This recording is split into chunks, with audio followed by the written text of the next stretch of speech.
piercing through the canvas plane and dimensions. Lucio Fontana became exceptionally embraced and embroiled of the idea of dimensionality.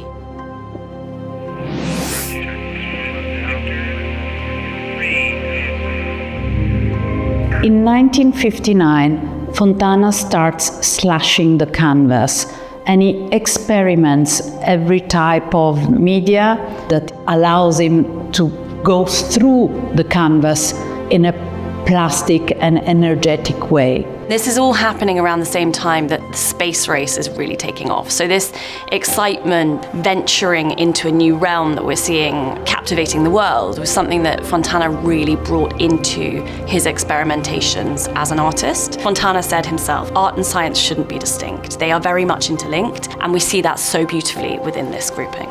These works remained unseen for almost 60 years. When I went with my colleagues to see this collection, I was totally blown away by the energy that these works individually and as a group brought to this room. We titled this collection Beyond the Canvas. He's actually, in a very violent, physical way, stabbing into the canvas. The way he is perforating the canvas and going beyond the classic dimension, the two-dimension that we know. In 1957, there's the historic Sputnik launch in October, and all of these movements and developments driving forward this space race are so crucial to everything that Fontana is doing and what he's engaging with in his practice. In 1960, Fontana has his first exhibition with Galerie Schmela in the January of that year.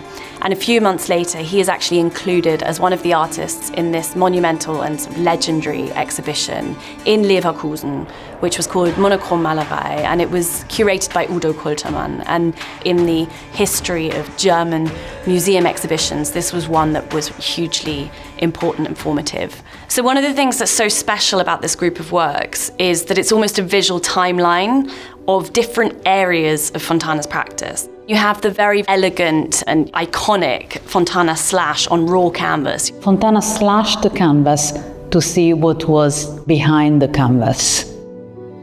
This Natura is one of the finest examples that we've seen, the epitome of his manipulation of clay. So formed in terracotta with his hands, you can see his fingerprints within this cast. It's obviously cast in bronze following the terracotta. He's got this spear and he's speared the clay and he's really moved it around to create another dimension within the sculpture.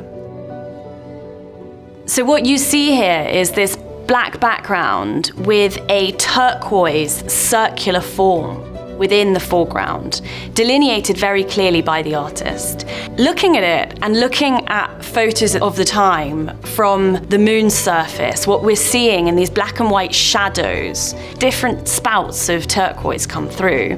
There's a real synergy between the undulations of this fantastic painting and the undulations you're seeing in the shadows of the moon's surface. Even the teatrino, we have two parallel planes, one with these perforations within it, and the other, this fantastic patent gloss that comes over the front.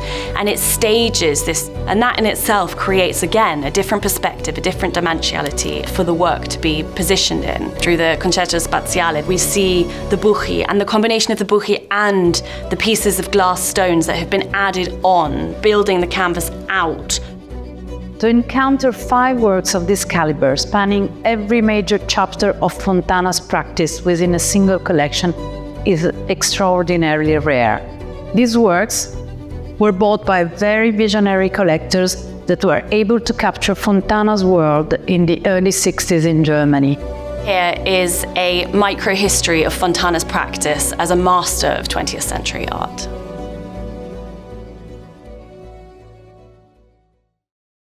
Unique homes, uniquely placed, uniquely yours. Every home is one of a kind. Like you, like us. Discover your one of one. Sotheby's International Realty.